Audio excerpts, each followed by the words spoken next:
You were doing so well. You felt lighter, clearer, like yourself again. And then one day, without warning, you woke up and felt like you were back at square one.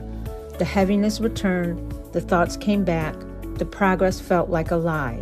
This is episode 2 of the healing era nobody talks about, and today we're talking about the regression phase, the phase that convinces you healing isn't working, when actually it's working exactly as it should.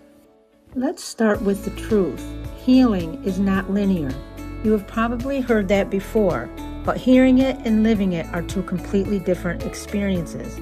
Regression feels like failure. It feels like proof that you'll never get better. It feels like the work you've done meant nothing. It feels personal, like your mind is betraying you. But here's what regression actually is. It's your nervous system revisiting old territory with new eyes. Think of it like cleaning out a room. You make progress, clear the surfaces, organize the shelves, and then you open a drawer you hadn't touched yet, and suddenly the real room feels chaotic again. But you didn't go backward, you went deeper. Regression is not the absence of healing, it is healing reaching a layer it couldn't access before. Regression rarely comes out of nowhere, even when it feels like it does. There are 4 triggers that almost universally send people back into old patterns, old pain, old versions of themselves, and knowing them changes everything. Trigger 1 is anniversaries. Your body keeps the score. That's not just a book title, it's a biological reality.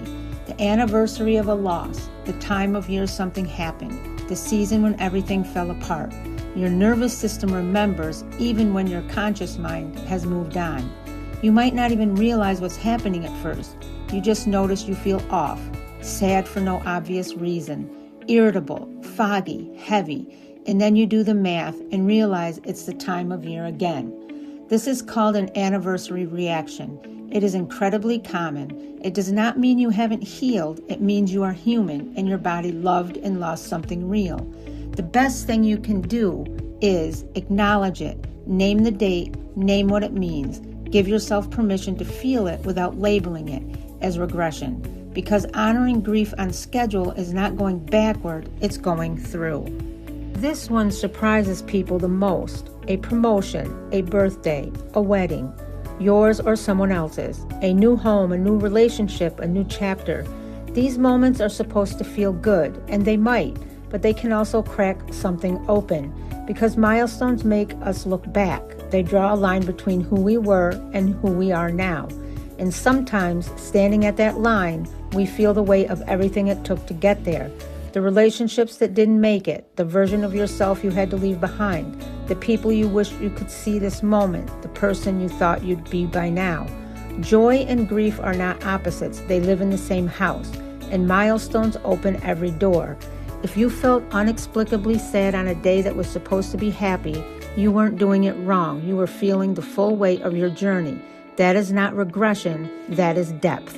You can do years of work, genuinely transform, feel like a completely different person, and then run into someone from your past, or drive past the house you grew up in, or smell something that takes you back, and in an instant, you're there again.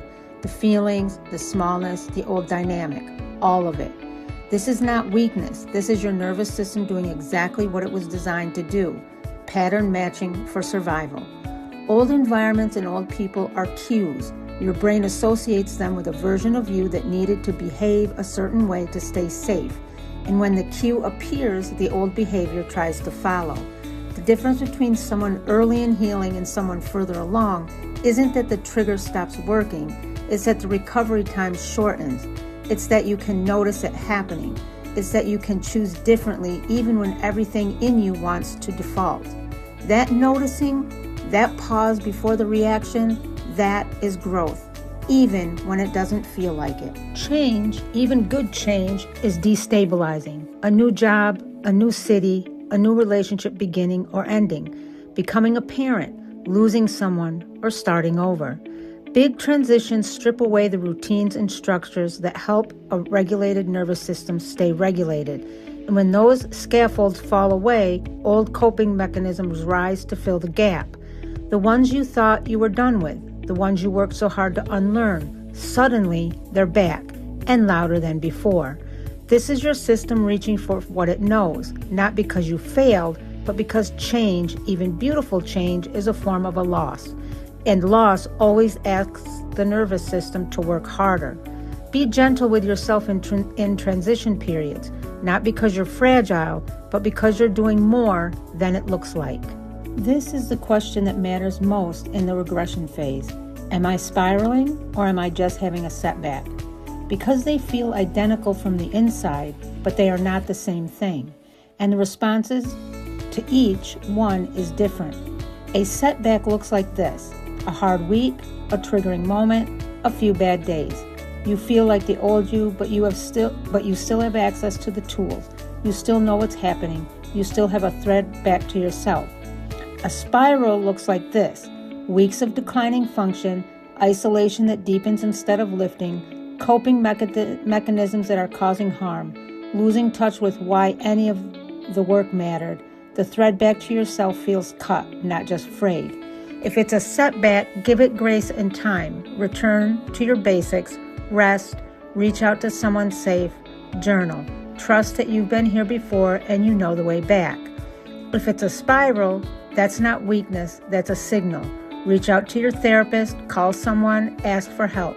Spirals are not moral failures. They are moments where the wound is bigger than one person can carry alone. And asking for support in those moments is the most courageous thing you can do.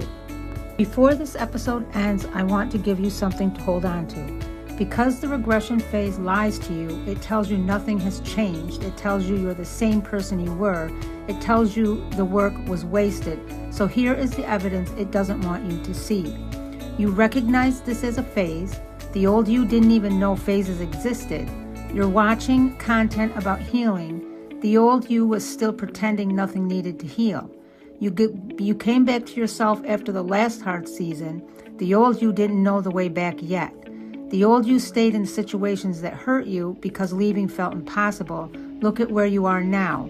Growth is not always visible in the moment. Sometimes you only see it when you look back, but it is there. It has always been there.